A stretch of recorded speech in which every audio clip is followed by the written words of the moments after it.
नमस्कार, देवभूमि के दंगल में आप सभी का स्वागत है। मैं हूं आपके साथ गरिमा वाजपेयी। आज बात करेंगे विपक्ष के सवाल भारी, सीबीआई जांच जारी की।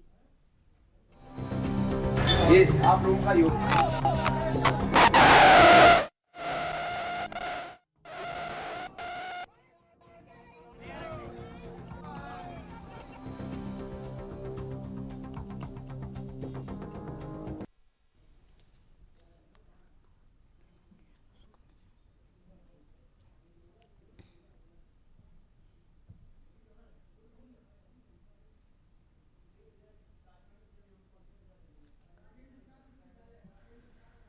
कार्यक्रम में आगे बढ़ेंगे उससे पहले सीधा आपको उत्तर प्रदेश के मुख्यमंत्री योगी आदित्यनाथ की तस्वीरें दिखाते हैं। मुख्यमंत्री योगी आदित्यनाथ विशेष कार्यक्रम में पहुंचे हुए हैं। तस्वीरें आपको हम दिखा रहे हैं। आज प्रयागराज के दौरे पर पहुंचे मुख्यमंत्री योगी, विश्वविद्यालय से तस्वीर आपको हम दिखा रहे हैं। प्रयागराज से तस्वीरें।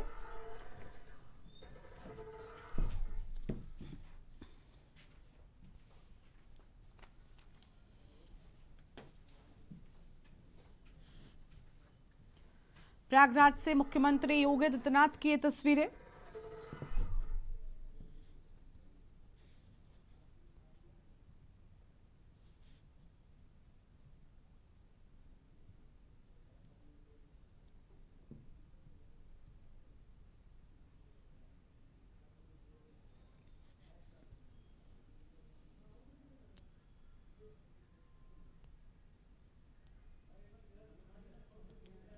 प्रयागराज से सीएम योगी आदित्यनाथ की ये तस्वीर आपको हम दिखा रहे हैं।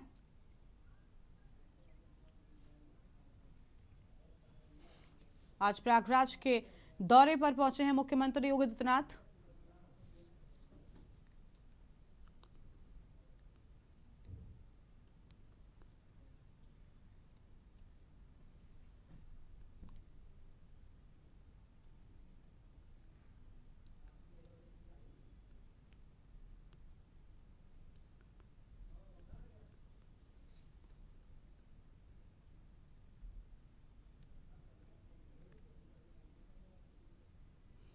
प्रयागराज से सीएम योगी आदित्यनाथ की ये तस्वीर आपको हम दिखा रहे हैं।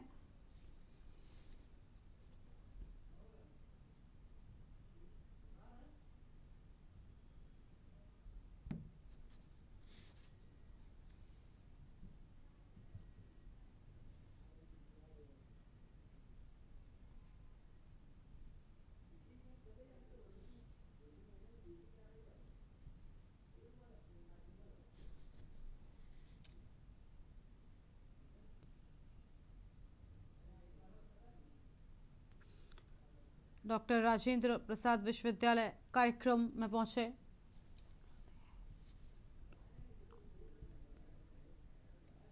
सीएम योगी आदित्यनाथ।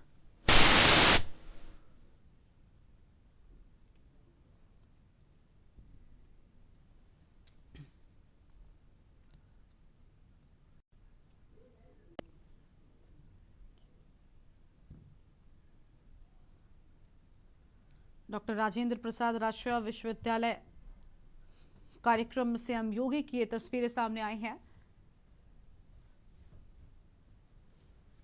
आज प्रयागराज के दौरे पर पहुंचे हैं मुख्यमंत्री योगी आदित्यनाथ।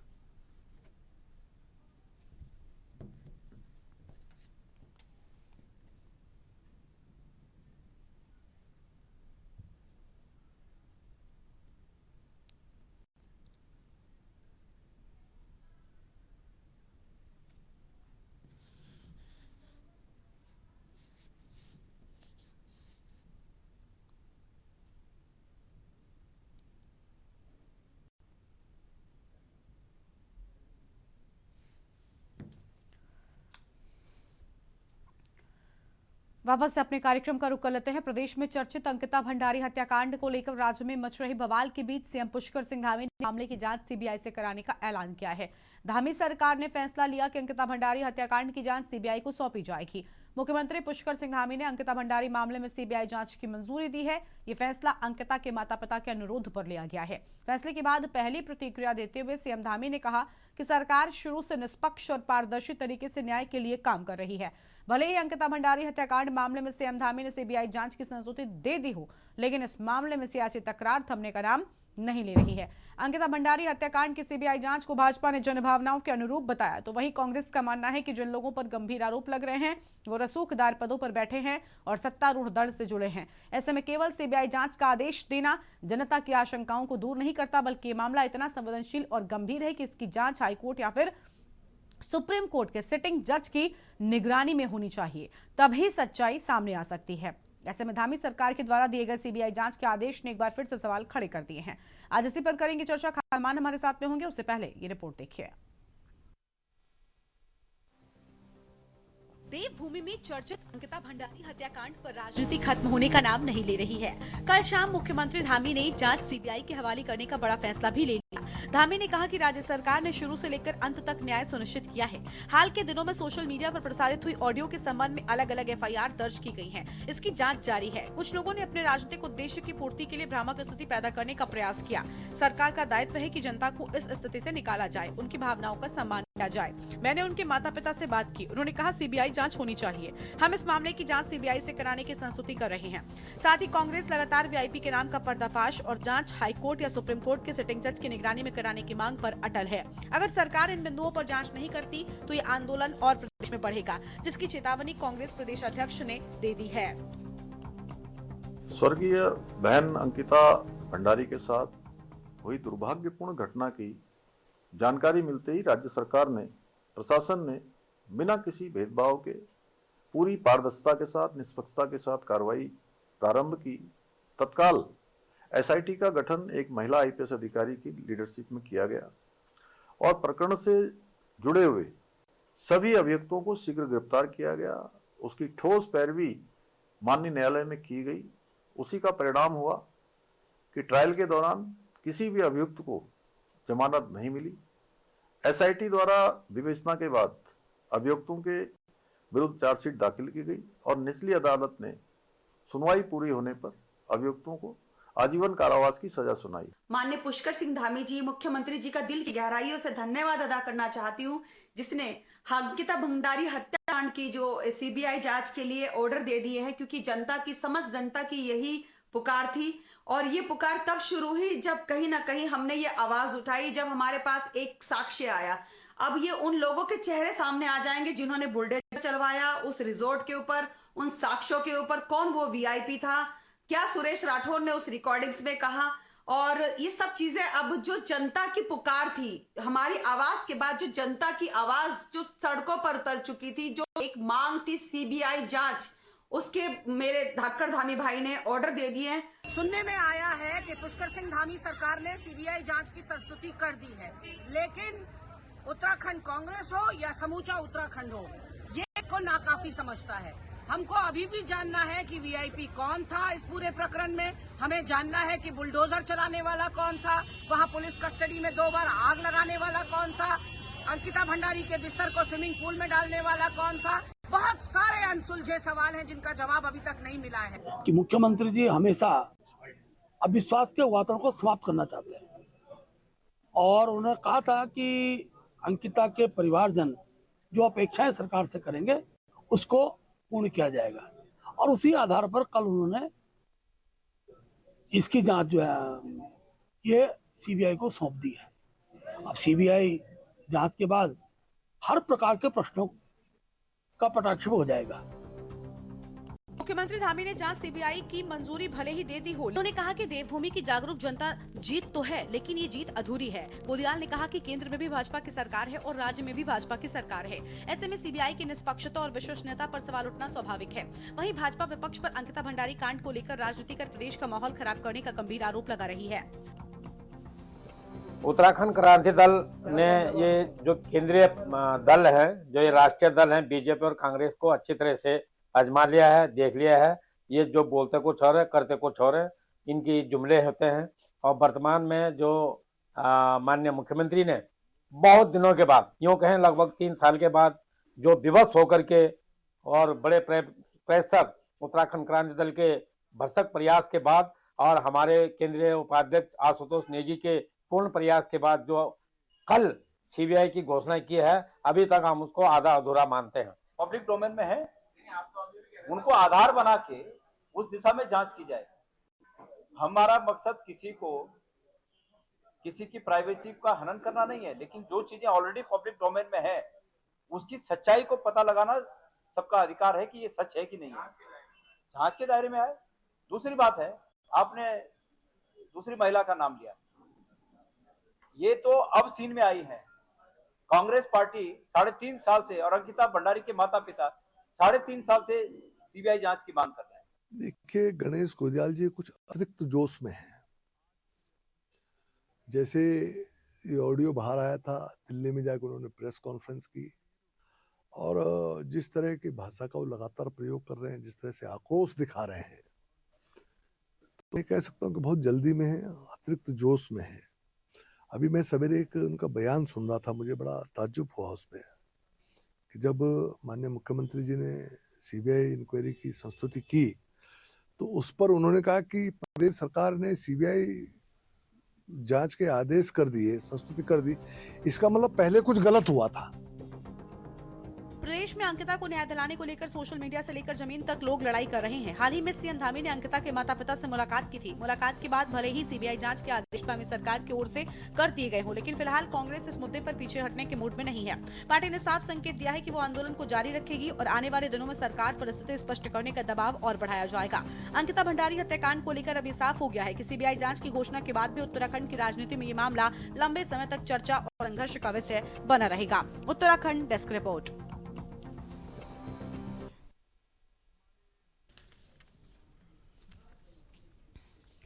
और इसी मुद्दे पर आज करेंगे विस्तार से चर्चा। खास मेहमानों का पैनल हमारे साथ में है। अनूप पंत प्रदेश प्रवक्ता भारतीय जनता पार्टी की ओर से, पंकज क्षेत्री प्रदेश प्रवक्ता कांग्रेस पार्टी की ओर से और दीपक रावत केंद्रीय प्रवक्ता उत्तराखंड क्रांति दल, उत्तराखंड पूर्व सैनिक स्वाभिमान मोर्चा रिटायर्ड कर्नल कैलाश देवरानी जी हमारे साथ में हैं। अरुण शर्मा जी हैं, वरिष्ठ पत्रकार हैं।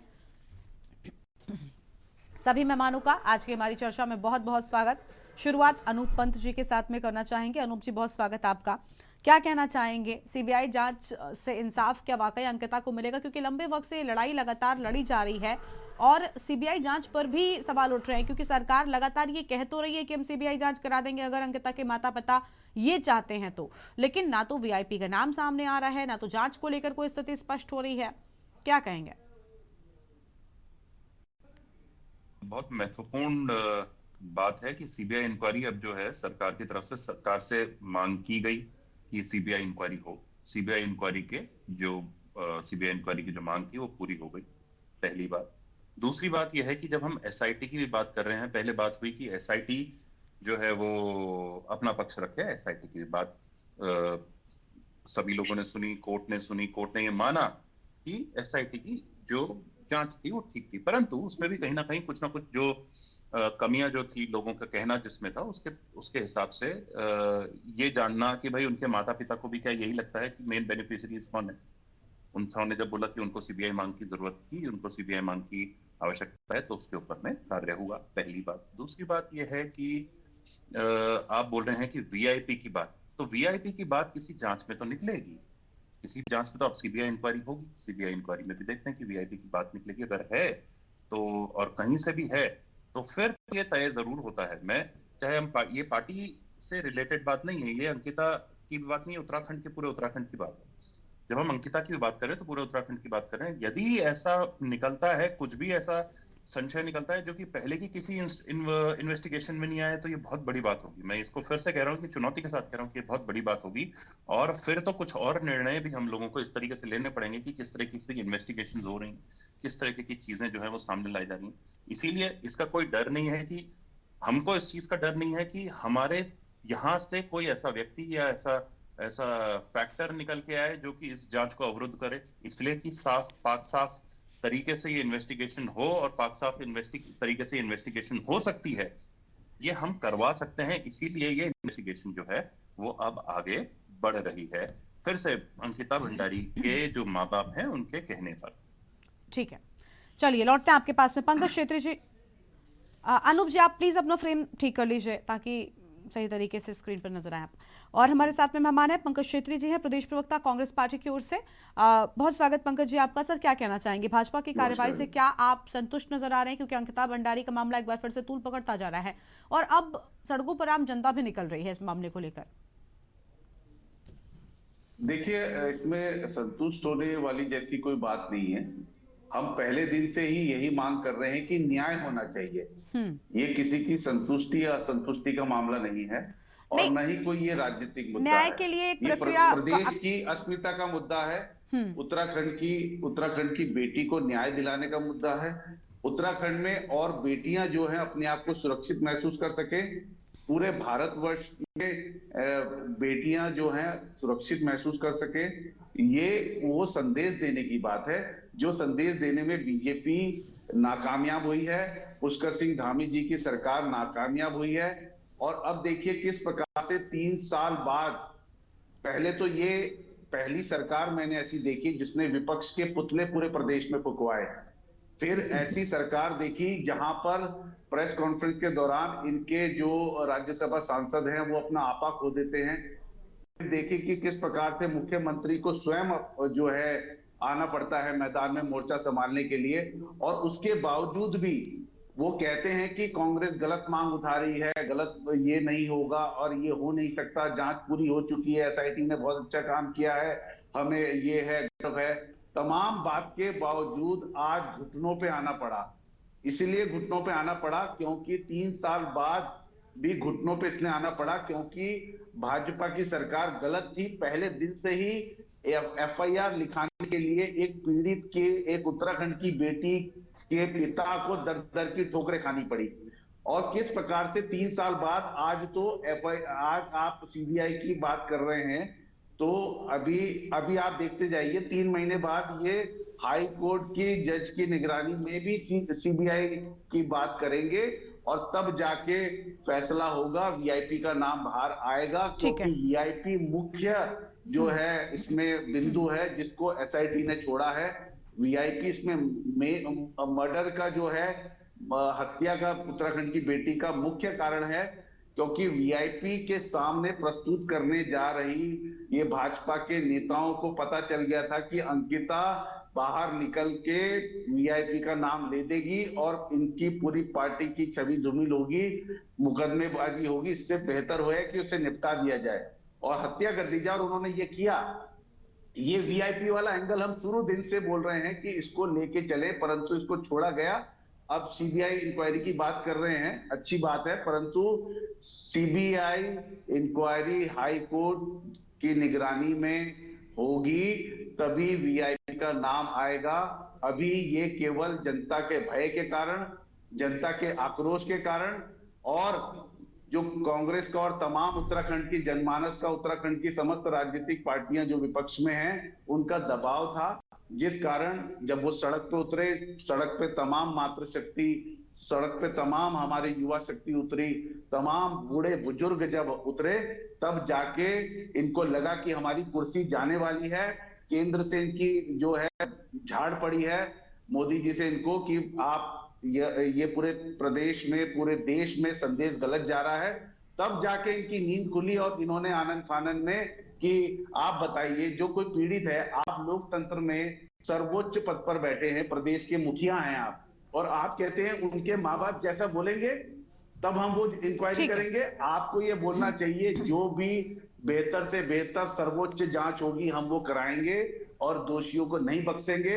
आप तो क्यों खुद भूल रहे हैं कि आपके द्वारा, आपके ट्विटर हैंडल, आधिकारिक ट्विटर हैंडल से ये कहा गया कि हमारे द्वारा वो रिजॉर्ट बुलडोजर से तोड़ा गया है।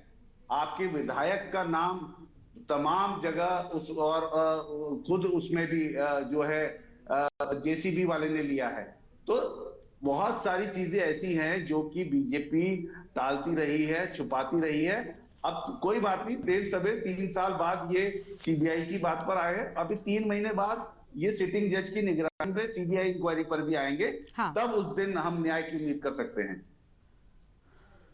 ठीक है, लौटते हैं आपके पास में और मेहमान हमारे साथ में, उनका रुख कर लेते हैं। दीपक रावत जी हैं, केंद्रीय प्रवक्ता उत्तराखंड क्रांति दल की ओर से। बहुत स्वागत दीपक जी आपका। दीपक जी, क्या कहना चाहेंगे आप? अंकिता भंडारी का मामला जो है वो और ज्यादा तूल पकड़ता जा रहा है, धामी सरकार के फैसले को लेकर भी विवाद गहराता जा रहा है। आम जनता और सभी राजनीतिक दलों ने इस मामले को पकड़ लिया है। दोबारा से आग उतनी तेजी के साथ में ऐसा लग रहा है इसकी फैल रही है। क्या लग रहा है? 27 से पहले का ये रुझान कह लीजिए, क्योंकि बड़े दुर्भाग्य की बात है, इसमें कोई दो राय नहीं है कि राजनीतिक दलों ने ऐसे मामलों को किस तरीके से ऐसे मामलों को पकड़कर ध्रुवीकरण करने का इसके पहले भी प्रयास किया है और इस बार भी ऐसा लग रहा है कि वही कोशिश जारी है। गरिमा जी, देखिए, ये दुर्भाग्य है इस प्रदेश का कि इस प्रदेश में जब जब या केंद्र की सरकारें रही हो, चाहे कांग्रेस की हो, तब जैनी प्रकरण था जिसने पूरे प्रदेश को पूरे भारतवर्ष में चर्चाओं में लाए। उसके बाद जब कांग्रेस का राज हटा, जब बीजेपी आई, तो अब ये अंकिता भंडारी का केस जो है इसकी वजह से सुर्खियों में है। ये कोई बहुत बड़ी उपलब्धि नहीं है पिछले 25 वर्षों की इस प्रदेश की। लेकिन देखिए, जब से ये निर्णय आया, जब से ये घटनाक्रम हुआ है 2022 का, उसके बाद से एक चीज तो तमाम हम सभी जितने भी लोग इस पैनल में बैठे हुए हैं शायद इससे सहमत हो, भारतीय जनता पार्टी या वर्तमान में सरकार जो है लगातार इसमें एक जो वीआईपी का प्रकरण जहां से जांच शुरू होती है, शुरू के 2 दिन में ही, उसके बाद से छुपाती रही किसी तरह से, और टाल मटोल करने का ही नतीजा ये रहा कि आपको 3 साल लगे। मैं आपका ध्यान देना चाहूंगा गरिमा जी, जब पिछले 2025 मई में इसका उम्र कैद की सजा आई, उसके बाद तमाम भारतीय जनता पार्टी के नेता, वरिष्ठ नेतागण, प्रवक्ता आपके चैनलों में, तमाम चैनलों में गला फाड़ फाड़ के चला रहे थे कि अब कोई जांच की आवश्यकता नहीं है, कोई वीआईपी नहीं है, सब पक्ष संतुष्ट हैं, माँ बाप भी संतुष्ट हैं। इनके तमाम जितने प्रवक्ता हैं उनकी रिकॉर्डिंग उठा के इनको दिखाइए, जब ये कहते थे कि सब पक्ष संतुष्ट हो गए हैं, किसी को कोई जांच की आवश्यकता नहीं है। अब अगर आज 9 तारीख को मुख्यमंत्री जी कहते हैं कि जब माता पिता आते हैं, माता पिता की जो इच्छा होगी तो हम जांच सीबीआई कराएंगे, तो अंकित, तो मैं पूछना चाहूंगा गरिमा जी आपके माध्यम से, ये बात तो वो शुरू से कह रहे थे, डे 1 से कह रहे थे, तब मुख्यमंत्री जी की नींद क्यों नहीं खुली? अब 4 तारीख की जो जन आक्रोश रैली निकली, तमाम विपक्ष के संगठनों ने, उत्तराखंड क्रांति दल हो, कांग्रेस हो, सीपीआई हो, सीपीएम हो, तमाम सामाजिक संगठनों ने, जब 10,000 की भीड़ राजधानी में सड़कों पर उतरी, तब जाके इन कुंभकर्णी नींद जो भारतीय जनता पार्टी के नेतृत्व था और स्वयं मुख्यमंत्री थे, तब ये जागते हैं। तब इनको ये गुण भाग समझ में आता है कि 2027 का चुनाव है वो खतरे में पड़ रहा है, इस वजह से ये चुनाव, ये आप निर्णय लेना पड़ेगा। निश्चित रूप से निर्णय का स्वागत किया जाना चाहिए, और ये पक्ष भी है कि आप किसी न्यायिक मजिस्ट्रेट की जांच के जो हाई कोर्ट के हों, उनके अधीन इसका उनके जांच, उनकी निगरानी में इसकी जांच करनी चाहिए। लेकिन गरिमा जी, मैं ये पूछना चाहता हूं भारतीय जनता पार्टी के प्रवक्ताओं से और नेताओं से, ये तब सही थे जब बुलडोजर की कार्रवाई हुई और इन्होंने कहा कि कोई सबूत नष्ट नहीं हुए? ये तब सही थे जब 2025 में मई में उनको उम्र कैद की सजा होती है, इन्होंने कहा अब कोई जांच, सीबीआई की जांच जरूरत नहीं है? या ये अब सही है? जांच किस मुद्दे पे होगी? वीआईपी के मुद्दे पे होगी या हमें पूर्ण विश्वास है गरिमा जी, ये एक वीआईपी का काम नहीं है, ये इन्होंने अपने अय्याशियों का अड्डा बना रखा था जिसकी जांच होनी चाहिए। हम उस ये जांच में पता करना चाह रहे हैं कि वो सीबीआई जांच की मांग इसलिए थी कि नाम तो एक वीआईपी का था, लेकिन काम वो जो बनतारा था रेस्टोरेंट रिजॉर्ट, वो बहुत से वीआईपीओ के लिए इस्तेमाल किया जाता था। अभी जांच में स्पष्ट होगा कि वो कौन कौन से भारतीय जनता पार्टी के और तमाम कोई भी विपक्ष के हो या कहीं के नेता हो, कौन कौन लोग थे जो इस प्रकार की सेवा का उपयोग करते थे उस बनतारा रिजॉर्ट में।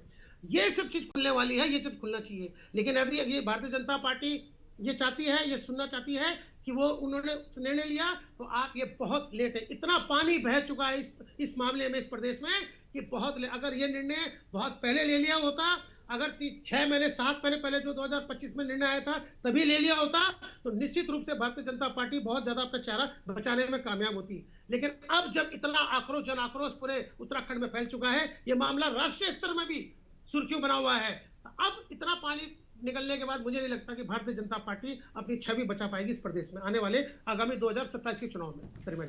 ठीक है सर, चलिए लौटेंगे आपके पास में और मेहमानों को हम जोड़ेंगे। एक छोटे से ब्रेक के लिए यहाँ पर रुक रहे हैं, कहीं मच जाएगा फौरन हाजिर होंगे। ये आप लोगों का योगदान।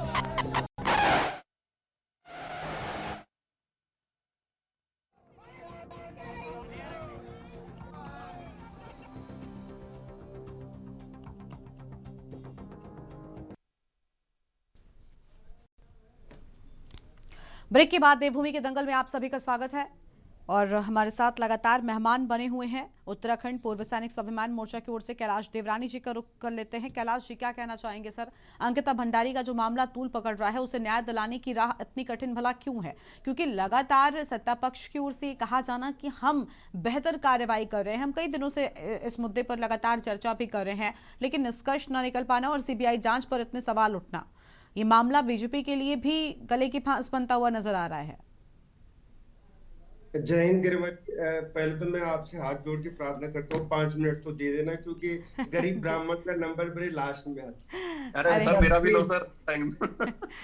मैं एक रिक्वेस्ट, देखिए सर्वप्रथम तो मैं गरिमा जी धन्यवाद करना चाहता हूँ उत्तराखंड की इस भागड़ जनता का, विपक्ष का और सभी संगठनों का, जिनके आक्रोश में, दबाव में हमारे जो माननीय मुख्यमंत्री जी हैं, चाहे वो देर आए, दुरुस्त आए, 2.5 साल बाद आए, 3 साल बाद आए, लेकिन उन्होंने एक बहुत अच्छा निर्णय लिया और मैं दिल की गहराइयों से धन्यवाद भी करना चाहता हूँ सीएम साहब का। मैं उनकी बाइट देख रहा था, उसमें वो बोल रहे थे कि हमने जो है अंकिता के माता पिता के कहने पे जो है ये सीबीआई की इंक्वायरी करी। देखिए, आपने किसी के भी कहने से की, वो तो स्पष्ट दिख रहा है जनता को, लेकिन जो भी किया आपने, अंत में अगर अंत भला तो सब भला, अच्छी बात है कि आप इस निर्णय तक पहुंचे। देखिए गरिमा जी, मैं स्पष्ट शब्दों में कहना चाहता हूँ, जो उत्तराखंड की जनता और विपक्ष का दर्द जो है, जो सड़कों पे जो आया, ये शुरू से ही इस भारतीय जनता पार्टी की सरकार ने जो जांच के नाम पे जनता को भटकाने का प्रयास किया, चाहे वो एसआईटी की जांच रही हो, चाहे बुलडोजर से साक्ष्य मिटाने वाली बात रही हो, आग लगाने वाली बात रही हो, शुरू से ही जो वीआईपी एंगल जो है दरकिनार किया जा रहा था, जबकि स्पष्ट रूप से वो मैसेजेस अंकिता भंडारी के मोबाइल में थे। और इसके बावजूद, जैसे कि मुख्यमंत्री जी अभी बोल रहे थे कि बहुत जो है ठोस पैरवी हुई, अगर ठोस पैरवी हुई होती और जो एविडेंसेस को मिटाया नहीं गया होता तो नतीजा पता क्या होता? हत्या के बदले फांसी होती। लेकिन मात्र क्या मिला? उम्र कैद, जो कि हम आज भी संपूर्ण उत्तराखंड की जनता मानती है कि ये बिल्कुल अधूरा न्याय। और देखिए गरिमा जी, आज उत्तराखंड की जनता कैसे व्यवहार कर रही है, चाहे वो विपक्ष हो या कोई भी संगठन हो, वो ऐसे व्यवहार कर रही है जैसे दूध का जला छाछ को फूंक फूंक के पीता है। जनता बिल्कुल संभल कर चल रही है, हर कदम फूंक फूंक कर चल रही है, और इसीलिए मांग कर रही है कि सीबीआई जांच जो हो रही है बहुत अच्छी बात है, लेकिन वो हो सुप्रीम कोर्ट के जज की अध्यक्षता में हो, ताकि वो निष्पक्ष हो। और उसमें मुख्य बातें, जो वीआईपी एंगल शुरू से ही आ रहा है, जो अंकिता के मोबाइल चैटिंग में साफ दिख रहा था, वीआईपी एंगल सबसे पहले उसको, जो मूल जड़ है, जिसके पीछे पूरा कांड हुआ, जिसके पीछे उस बेचारी की हत्या की गई, जिसका नाम छुपाने के लिए उसको जो है इस दुनिया से मिटा दिया गया। दूसरा, साक्ष्य मिटाने वाले बुलडोजर, चाहे वो ड्राइवर हो या अधिकारी या वहां की जो यमकेश्वर की विधायिका, टॉप टू बॉटम जितने भी लोग इसमें इन्वॉल्व है, इन सब की भी जो है पूर्ण रूप से इनसे पूछताछ होनी चाहिए। और वीआईपी जिसका नाम आ रहा है, बार बार आ रहा है, एक हो दो हो जो हो, मैं अपने मुंह से ऐसे लोगों का नाम लेना ही नहीं चाहता, लेकिन अगर इनका नाम आ रहा है तो इनसे भी गहन पूछताछ होनी चाहिए। और जो उर्मिला सनावर है या सुरेश राठौर, इनसे गहन पूछताछ हो। इनका यहां तक कि मैं तो बोलता हूं, जरूरत पड़े तो जिसके भी जरूरत पड़ती है उनको नार्को टेस्ट होना चाहिए। और जो वीआईपी है या विधायिका है या बुलडोजर से कंसर्न, आग लगाने वाले कंसर्न, जितने भी लोग हैं, इनकी कॉल रिकॉर्डिंग, यहाँ तक कि क्रॉस एग्जामिनेशन का होना चाहिए, और घटना के समय ये लोग कहाँ थे आदि सभी मुद्दों पे गहराई से जांच होनी चाहिए। और ये जो वनांतरा रिजॉर्ट बना हुआ था, इसकी भी गहराई से जांच हो, क्योंकि ये ऑथराइज तरीके से बिल्कुल नहीं बना था। मैं स्वयं कहूँ, जंगल में मंगल मनाने का इन लोगों का एक जरिया था, तो इसलिए इसकी भी जांच होना बहुत जरूरी है। और ये बार बार हम इसलिए बोल रहे हैं गरिमा जी कि हो क्या रहा है। देखिए, अभी हम कुछ दिनों पहले आपने देखा होगा कि जो हमारा बेरोजगार संघ था, हम लोग सड़कों पे बैठे रहे 8-9 दिन तक पेपर लीक मामले में, और मुख्यमंत्री जी स्वयं आकर के बोलते हैं कि ठीक है, हम यहाँ पे घोषणा करते हैं कि सीबीआई जांच होगी, लेकिन रिजल्ट क्या है? वही के 3 पार। तो अब इस मामले में बिकॉज ये मामला बहुत संवेदनशील मामला है और हम बिल्कुल नहीं चाहते कि हमारी बेटी, उत्तराखंड की बेटी को जो है अधूरा न्याय मिले, तो इसीलिए हम चाहते हैं कि ये जो सीबीआई जांच हो, निष्पक्ष हो और हमारी जो बेटी है उत्तराखंड की, उसको जो है पूरा न्याय मिले, ताकि उसके माता पिता खुश रहे और पूरे उत्तराखंड की जनता खुश रहे। ठीक है, चलिए, और मेहमान हमारे साथ में लगातार बने हुए हैं। हमारे साथ में अरुण शर्मा जी हैं, वरिष्ठ पत्रकार हैं। बहुत स्वागत है अरुण जी आपका। माफी चाहेंगे, थोड़ा देरी से आना हुआ, लेकिन क्या कहेंगे सर, क्योंकि वापस से 27 से पहले कुछ मुद्दे उछाले जा रहे हैं और लगातार विपक्ष भी कहीं ना कहीं नए नए टर्म्स लेकर आ रहा है। मैं देख रही हूँ कि पिछले इस पूरे टर्म की अगर बात करें तो बहुत नई चीजें आ गई जो चर्चा का विषय अब उत्तराखंड में होने लगी हैं। ऐसा क्यों आखिर? और अंकिता भंडारी का मामला फिर से कहते ना, इतना तेजी के साथ में चर्चा तब थी जब ये मामला सामने आया था, तब काफी तेजी के साथ में विपक्ष ने इसमें आवाज बुलंद की थी, लेकिन अब एक बार फिर से ऐसा क्यों? क्या चुनाव से पहले का वक्त है शायद सिर्फ इसलिए, या वाकई न्याय जो है वो मांगा जा रहा है विपक्ष की ओर से? क्योंकि ऐसे मामलों में राजनीतिकरण बहुत सामान्य हो जाता है, और खास तौर पर कुछ मामले जो ज़्यादा सामने आते हैं, ज़्यादा चर्चित होते हैं, या राजनीति के लोगों से कहीं डायरेक्टली इनडायरेक्टली जुड़े होते हैं, उन पर चर्चा ज़्यादा होने लग जाती है। और ये मामला कुछ वैसा ही नज़र आता है। वीआईपी का नाम कहीं ना कहीं अब तक सामने ना आना भी अपने आप में एक बड़ी बात है। गरिमा, हम लोग इस विषय पे कई बार चर्चा कर चुके हैं। बिल्कुल। और देखिए, बहुत दुर्भाग्यपूर्ण इस घटना थी और बहुत संवेदनशील भी है, और इसी संवेदनशीलता को देखते हुए मुझे लगता है कि उत्तराखंड की जो संवेदनशील जनता है वो सड़कों पे उतरी, जो पिछले रविवार को दृश्य हमने देखा। गरिमा, ये मामला पूरा का पूरा ठंडे बस्ते में चला गया था, जैसा आप भी जानते हो और मैं भी जानता हूं। पिछले 1 महीने से इसमें फिर से उबाल आया है, और उबाल आने का कारण कोई पॉलिटिकल पार्टीज नहीं है। उबाल आने का कारण वो महिला है जो खुद को सुरेश राठौर की पत्नी बताती है, उर्मिला सनावर। उसके ऑडियो वीडियो जो आए सुरेश राठौर के साथ बातचीत में, या उसने जो अपने वीडियो बना के डाले, उसके बाद ये मामला फिर से सुर्खियों में आ गया। वरना एक बात, मेरे सारे पैनलिस्ट बैठे हैं, सब विद्वान है, और पंकज तो वकील भी हैं, तो आप ये बताइए कि जिस केस में मुजरिमों को पकड़ा और उसको सजा हो गई है, वो केस बिना नए तथ्य आए कैसे किसी जांच का मोहताज हो जाएगा? उसमें कोई नए तथ्य आने चाहिए थे, और नए तथ्य जो आए हैं वो ये ऑडियो वीडियो रिकॉर्डिंग है, जिसमें 2 दिन उर्मिला सनावर से पूछताछ हुई है, कल सुरेश राठौर से भी पूछताछ हुई है। अब प्रयास लगाए जा रहे हैं कि दोनों के नार्को टेस्ट होंगे, उन्होंने झूठ बोला या सच बोला, ये पता लगाने की कोशिश होगी। क्योंकि निश्चित तौर पे देखिए, कल वो पलट भी सकते हैं कि ये पति पत्नी के निजी मामले थे, जो फोन रिकॉर्डिंग है ये पति पत्नी के मामले थे, तब क्या करेंगे? फॉरेंसिक जांच हो रही है उनके ऑडियो वीडियो की, उसके बाद पता लगेगा आवाज उनकी थी या नहीं थी। जैसे पिछले दिनों हरीश रावत का एआई आ गया था, एआई वाला वीडियो, कहीं इस मामले में भी तो वो नहीं है। तमाम तथ्य है, लेकिन मुझे लगता है कि जरूरी यह है कि उस बेटी अंकिता को न्याय मिलना चाहिए, चाहे वो किसी भी स्तर पर जाकर मिले। लेकिन ये फैसला आप और हम यहाँ डिबेट में नहीं कर सकते हैं कि कौन था, क्या था, कैसे था। ये जब चीजें सामने आएंगी, अब दुष्यंत गौतम के ऊपर इतना बड़ा आरोप लग गया, उन्होंने अपनी ट्रैवल हिस्ट्री दे दी कि वो कहां थे। आखिर पार्टी के महामंत्री, राष्ट्रीय महामंत्री हैं, और नेचुरल है कि वो जब निकलते होंगे तो कहीं ना कहीं से प्रोग्राम जारी होता होगा, तो वो भी सामने है तथ्य, सारी चीजें हैं। देखिए, सीधे सीधे आरोप लगाना मुझे लगता है कम से कम इस डिबेट में सही नहीं है। हमें जांच का इंतजार करना चाहिए, जांच में कौन से तथ्य सामने आते हैं।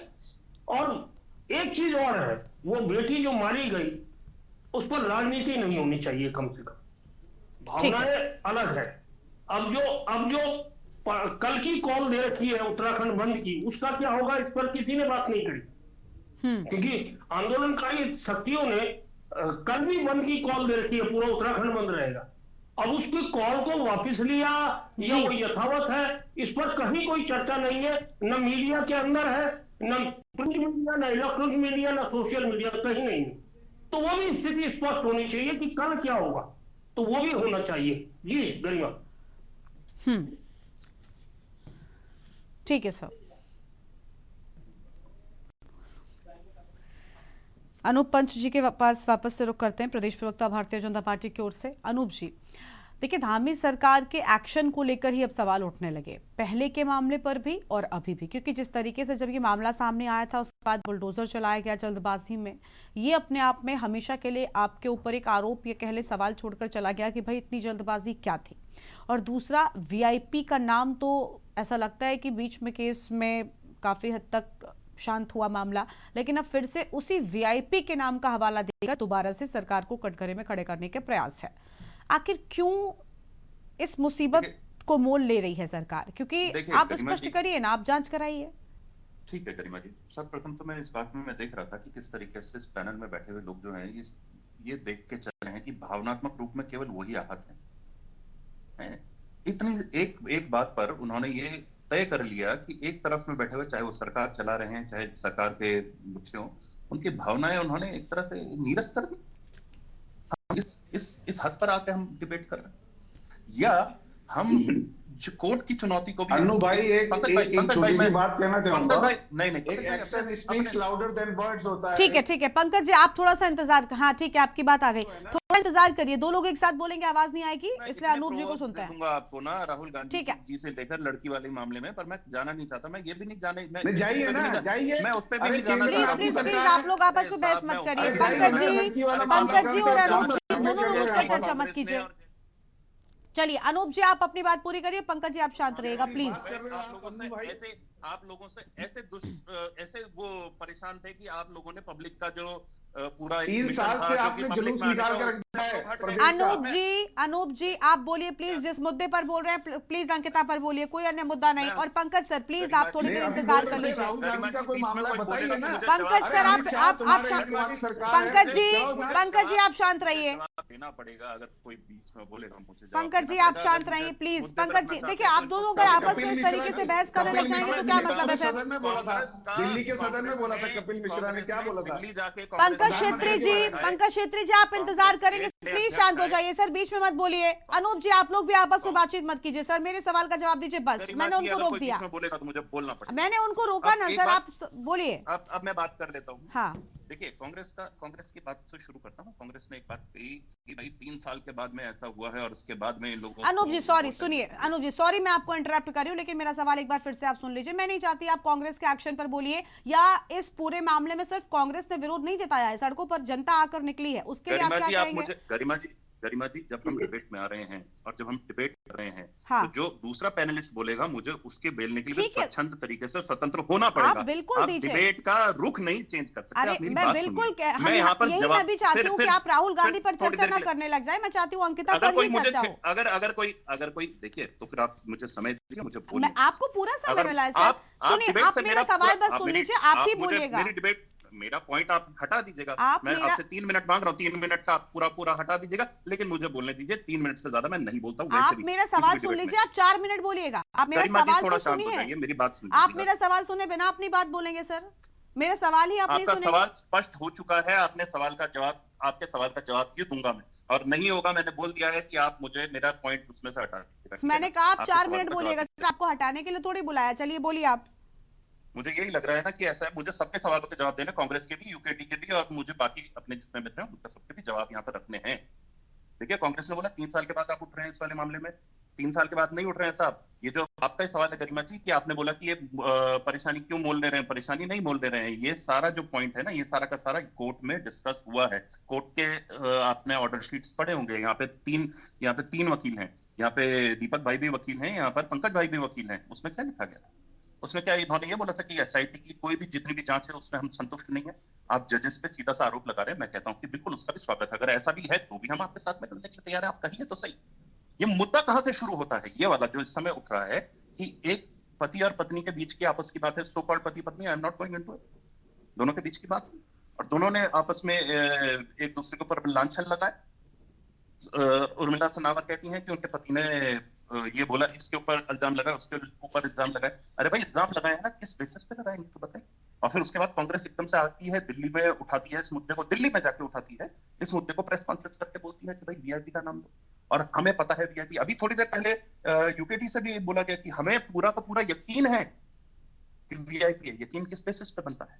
बिना बेसिस के यकीन बनता है? और जैसा कि हमारे वरिष्ठ पत्रकार साहब यहाँ पर बैठे हैं, अरुण भाई सही, मैं दोनों यहाँ पर विद्वान दोनों दादा, आप तो नहीं बोल रहा हूँ, आपको तो मैं बोल नहीं रहा हूँ, आप तो मेरे बड़े भाई भी हो, आप हमको गली पकड़ लोगे आप तो नहीं बोल रहा हूँ।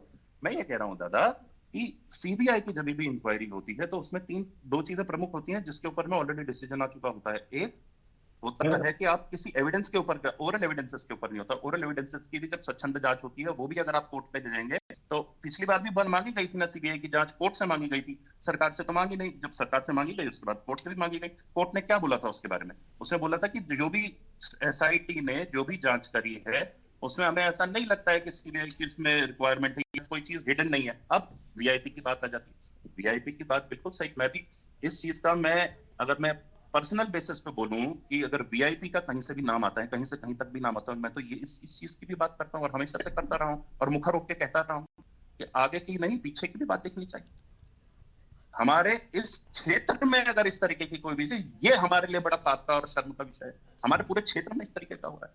अगर हुआ है, जहां पे भी हुआ है, मृत्यु अलग बात है, हमारी अस्मिता पर अगर सवाल उठाने वाला कोई व्यक्ति है तो ये जो चाहे वो मुख्यमंत्री साहब हो, चाहे बाकी के जितने लोग हों, वो सब के सब इस चीज पर एक मत हैं कि हमारे क्षेत्र में अगर इस तरीके का कोई भी हो रहा है तो उसे छोड़ा नहीं जाएगा, उसे बख्शा नहीं जाएगा। सीबीआई इंक्वायरी, अब सीबीआई इंक्वायरी कैसे आ सकती थी? सीबीआई इंक्वायरी आ सकती थी या तो बेनिफिशरीज, पार्डन माय वर्ड्स, और बेनिफिशरीज में कोर्ट की लैंग्वेज में ही बोल रहा हूँ कि जो बेनिफिशरीज हैं वो अगर कहते हैं कि हमको इंक्वायरीज चाहिए या हमारे पास में कोई एविडेंसेस हैं, उसके बेसिस पे ही हो सकती थी। अगर मैं इसमें गलत हूं तो मुझे बता दीजिएगा।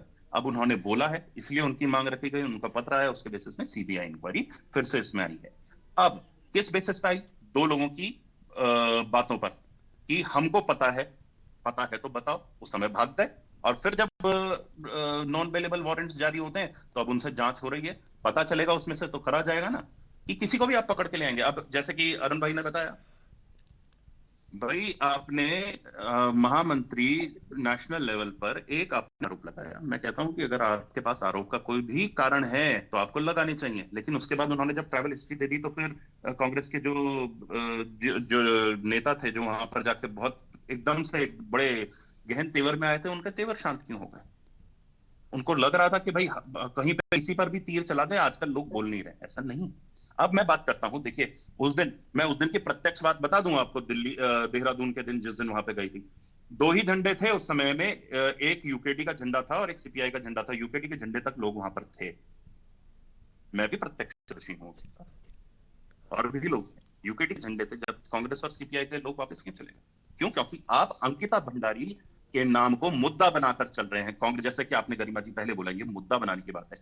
जो मांग होगी, जिससे मांग होगी, सही मांग होगी, तो ये हमारा कर्तव्य है कि उस मांग को पूरा करना। सीबीआई इंक्वायरी की भी अगर मांग हुई तो उसके तथ्य अगर सामने आ रहे हैं, कुछ भी समस्या जो है, कुछ भी कोई भी पॉइंट आता है, तो कोई भी पॉइंट है जो इसके ऊपर एक्शनेबल पॉइंट कोई होगा तो उसके ऊपर कार्य किया जाएगा।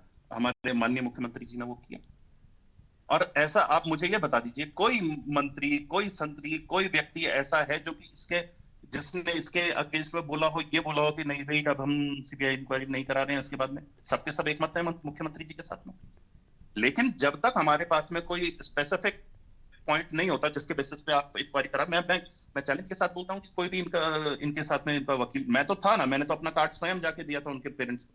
मैं था, डोबसर कोर्ट गया था मैं पहले, कोई गया हो तो उसका मैं बताया, मैं उस दिन भी उनको उनके पक्ष को प्रस्तुत करने के लिए वहां पर रेडीली अवेलेबल था। देखिए, मैं सिर्फ इतनी सी बात कह रहा हूं कि हम इस समय ऐसी जगह पर हैं जहां पर हमारे से आस है। आहत लोग हैं, हम भी हैं। जब मैं अपने घर में भी आहत हूं, परंतु मुझसे आस है तो मुझे शांत होकर बैठना पड़ेगा, परंतु मेरी शांति को ये ना समझा जाए कि मैं भावनाहीन हो गया हूं, मेरा दिल पत्थर का हो गया है, अपने घर के लिए नहीं धड़कता, अपने पार्ट के लिए नहीं धड़कता। इस चोट से अरे आपकी बात नहीं हो रही है, सरकार की बात हो रही है अनु भाई। मैं और मेरी पार्टी मुझसे कैसे अलग हो सकती है? ठीक है, अगर मैं सही, अरे आपकी सरकार ने एक्ट किया होता तो 3 साल नहीं लगते, ये बोल रहे हैं। चलिए ठीक है अनूप जी चलिए, मुझे लगता है अनूप जी सुनिए, पंकज जी बस इसके बाद आपके पास ही आती हूँ।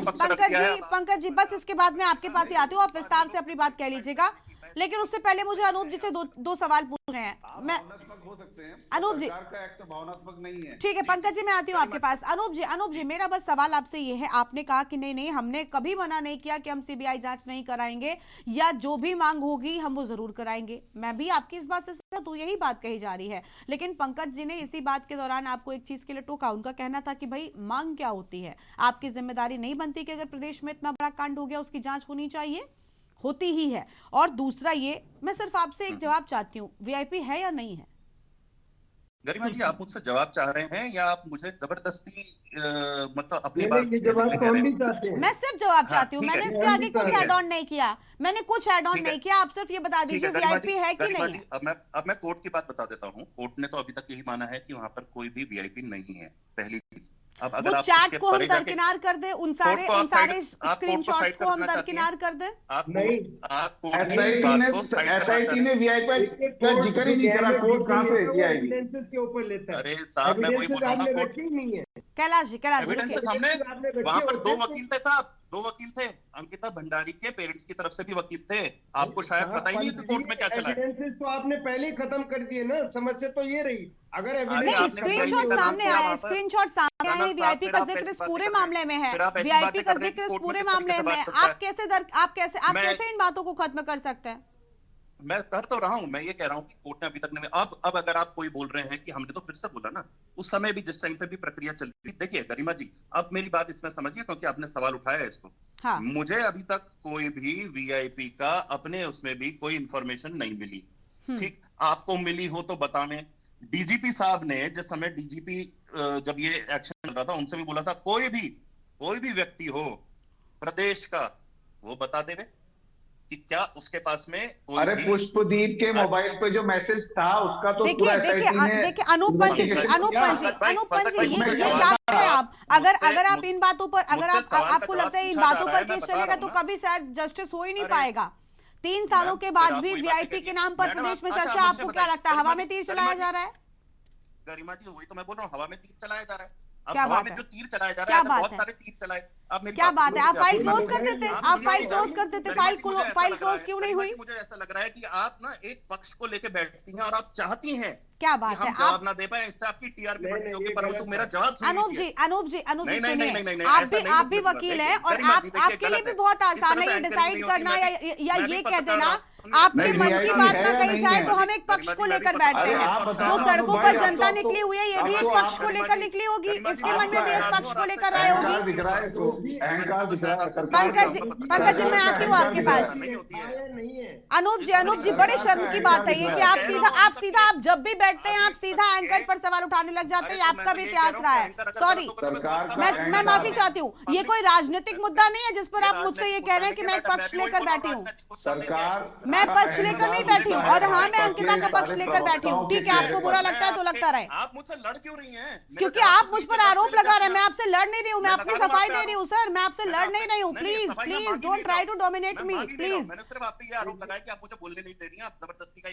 आपको मैंने पूरा 4 से 5 मिनट दिया। अब अगर आप मेरे सवाल का जवाब नहीं देंगे तो आपको नहीं बोलने दूंगी। चलिए रुक जाइए। अब पंकज छेत्री जी, वीआईपी नहीं है उनका कहना है, आप क्या न्याय की उम्मीद कर रहे हैं मिलसे? अगर वीआईपी नहीं होता, ये मुद्दा पब्लिक का, मैंने आपको बोल दिया है कि अभी तक किसी के पास में भी। ठीक है, चलिए अनूप जी आप रुक जाइए सर, रुक जाइए।